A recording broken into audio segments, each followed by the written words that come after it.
E Jesus, entrando em casa de Pedro, viu a sogra deste acamada e com febre, e tocou-lhe na mão, e a febre a deixou, e levantou-se e serviu-os. A paz, meus consagrados. Vejam a cena. Jesus chega com o Simão, que seria o Pedro, logo depois, e com o André, que era o irmão de Pedro.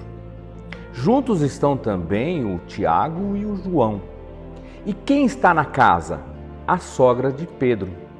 Mostrando que não havia um luxo de cada um morar num núcleo diferente com diversidade de telhados. Eu estive alguns anos atrás em Cafarnaum, no suposto lugar onde era a casa de Pedro. Olha aí as imagens. Está num miolinho da cidade, que faz parte da tradição, mas que não se sabe com verdade se era mesmo ali o lugar onde era a casa de Pedro. Virou assim um lugar de peregrinação nos dias de hoje, não é? A sogra de Pedro estava lá, porque residia no mesmo lugar. Estava acamada, estava com febre, provavelmente com uma disenteria mortal, que era muito comum naqueles dias. E ali era um amontoado de gente no mesmo lugar, um lugar muito pequeno. E Jesus ainda aceita se hospedar num lugar assim, tão pequeno. Em Lucas 10:6, Jesus ensina a não se ficar mudando de casa em casa, mas se encontrar um filho da paz que acolha vocês, permaneçam aí. Senão, vai ser um interesse perverso, de um olhar cobiçoso de outros confortos e de outros interesses. Jesus praticava isso. E é por isso que é na casa de Pedro que ele está. Uma casa que é pequena. Uma casa que, se você colocar o pé lá dentro, você já esquadrinha a casa inteira, já vê a casa toda. Quase uma kitnet cafarnaúnica, não é? E assim que Jesus entrou, ele viu a sogra de Pedro acamada. Viu que ela estava muito mal, ela estava gemendo. E olha, gente, disenterias naqueles dias era complicadíssimo no Rincão, nos cafundós da Galileia. Hoje não. Depois da penicilina, depois dos antibióticos, depois dos probióticos e um antitérmico para baixar a febre que a gente toma quando se está com uma diarreia, o problema vai sendo contornado, vai sendo vencido, não é?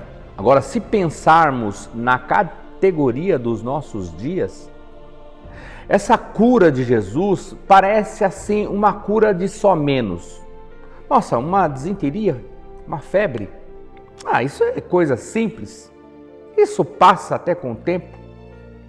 Mas espera aí, o texto está falando de uma casa pobre, de uma família pobre, de uma mulher velha. Uma mulher que até nos dias de hoje teria perdido a sua capacidade de utilidade, a sua importância. E desde sempre na história, os velhos, perdendo a capacidade de funcionabilidade, de utilidade, de trabalho, perdem também a sua importância. Um velho, e ainda doente, na ótica fria da vida, é um peso. E é um peso morto. É lógico que isso é pecado. E quem tem o coração em Deus não pode passar nem perto desse sentimento. O sentimento do descartável, do que não é utilitário. Porque o amor utilitário ele é perverso, ele é mau. E, portanto, nem amor ele é. Ela está com febre há dias. Está definhando, está emagrecendo, a febre não passa. E eles não sabiam naqueles dias nem a causa, mas sabiam que era grave. Agora, o que esperar sem o SUS, sem o postinho de saúde? Só a morte. E Jesus viu e andou na direção dela, atravessou provavelmente apenas uma cortininha, um pano que era comum na casa dos pobres, que dividia o ambiente da cama dela. E Jesus entra no lugar da necessidade matadora, sem pedir permissão a Pedro e a mulher de Pedro.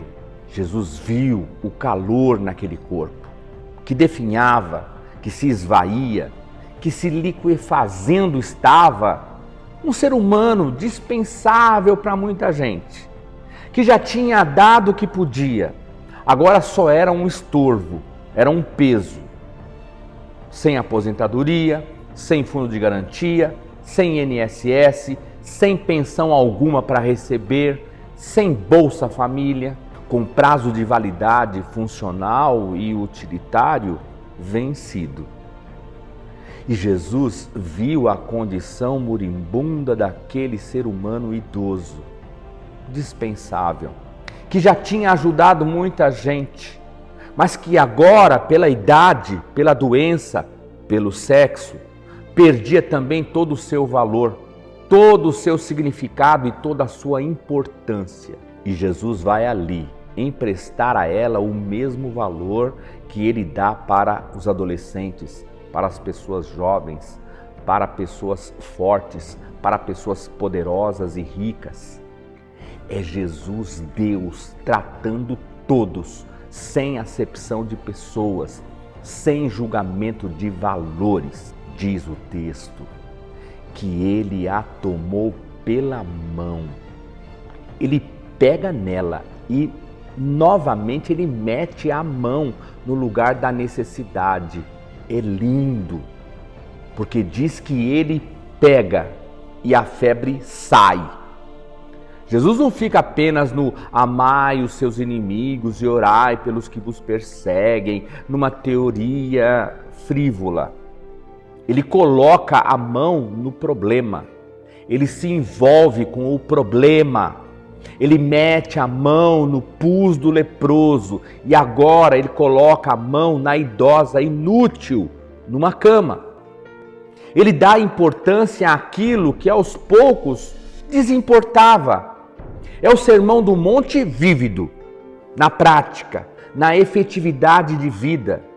Sermão transformado em ato, em gesto, na dinâmica, na ação, na misericórdia, em graça e em cura. A impressão que eu tenho nesse texto maravilhoso é que estas ações práticas expulsam doenças e esquisitices humanas imediatamente. Porque o texto diz que assim que ele a pegou pela mão, a febre saiu. Sem ele dar ordem, sem repreender o espírito de febre, sem orar pedindo para que um anjo viesse com uma brasa gelada para repreender a brasa quente da febre.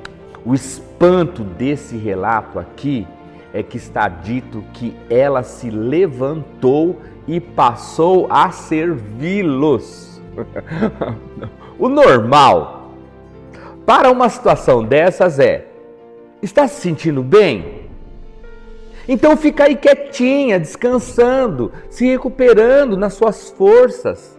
Mas não, o texto diz que ela levantou-se e passou a servi-los. O quê? Essa palavra usada aqui, servi-los, é a palavra diaconia, que é usada no original, no texto paralelo lá de Marcos 1, 29 ao 31. Ela passou a diaconizá-los, servi-los, que vem de diáconos mesmo, né? Servo. Ela recebe a cura e se torna uma diácona, uma diaconisa de Jesus. Os diáconos de Jesus são todas as pessoas que o servem com um amor livre, voluntário, dedicado e espontâneo.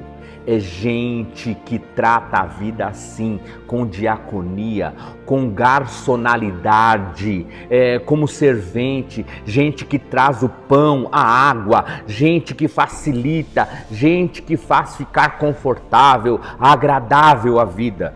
Olha, queridos, o espírito que está nessa mulher, olha o espírito que ela carrega. Ela só está acamada porque ela estava morrendo. Mas com saúde física, mesmo idosa, essa senhora não sabia fazer outra coisa a não ser servir. E ela testemunha: na vida, eu não estou sentindo mais nada. Tudo saiu, tudo foi embora. E se doença não me prostra, eu estou de pé, com vitalidade essencial, então eu vou viver o melhor que eu posso para realizar. E agora, com Jesus na minha vida, agora que eu vou mesmo servir. Por que eu perderia esta chance, esse privilégio de servir o homem que assustou a carranca da febre que habitava em mim, que bateu imediatamente em retirada ao toque da mão dele em mim? Eu vou servi-lo.